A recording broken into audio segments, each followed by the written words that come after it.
అందరూ పూరికి వెళ్తుంటారు, కానీ పూరి జగన్నాథుని వెంటనే డైరెక్ట్ గా దర్శనం చేసుకోవాలనుకుంటారు కదా. కానీ గొప్ప భక్తుడైన భక్తి సిద్ధాంత సరస్వతి ఠాకూర్ గారు ఆయన ఎవరు అనుకుంటున్నారు? ప్రభుపాద గారి స్పిరిచువల్ మాస్టర్ అన్నమాట.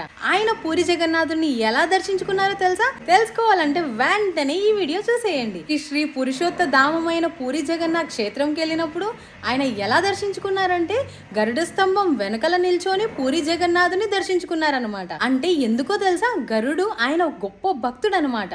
జగన్నాథుడు ఎల్లప్పుడూ భక్తులను చూసుకుంటూనే ఉంటారు కదా. నేను ఆయన వెనకలు ఉంటే నన్ను కూడా చూస్తారు, ఆటోమేటిక్ గా నాకు కూడా ఆయన యొక్క మెర్సీ దొరుకుతుంది కదా. చైతన్య చరితామృతం మధ్యలీలలో 11:28 లో శ్రీకృష్ణ భగవానుడు అర్జునుడికి ఎవరైతే నా భక్తులు అని డైరెక్ట్ గా చెప్పుకుంటారో వాళ్ళు కాదు అసలైన భక్తులు, ఎవరైతే నా భక్తులకు యొక్క భక్తులు అవుతారో వాళ్ళే నా అసలైన భక్తులు అని చెప్తున్నారనమాట. మనం శ్రీకృష్ణ భగవానుని డైరెక్ట్ గా వర్షిప్ చేయగలుగుతామా?